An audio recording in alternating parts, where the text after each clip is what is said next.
बहन चोक दिमाग खराब है। फसरी लगा के जो मारे छिए पक्का वो फंसी गए। हाँ मूसे के दवा खिला के मार देवे तो ना वो फंसी गए।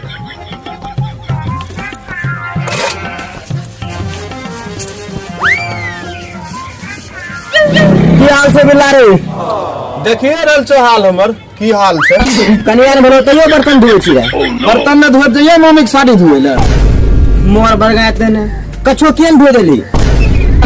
एक तो महाराज के बुढ़न के लोग बियाह करा दिलो, ऊपर से 20,000 टका तक आसाम नौकरी दिला देने छो ओकरा। ओ तो बढ़िया कर लियो, आसाम नौकरी दिला देलियो ते बढ़िया से पैसा आए तो दोनों जी बढ़िया से खेबी।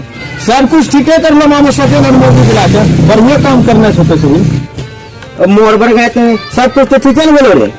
ठीके झाट भेलो। बहन चोक आवे छे वहां से किच्चा बन न रात के किथे गोरो जात दो। मोर बरगाते तोरे जातल पड़े छ, हमरा थोड़ी जातल पड़े छे। काल से तोरा नौकरी दिलवा देबो ओकरा, लेकिन भने गोर तो ही जात रही। अच्छा वो सब छोड़, एम समोसा ला के छियो दही बाल बच्चा के गयार के नहीं लगेली।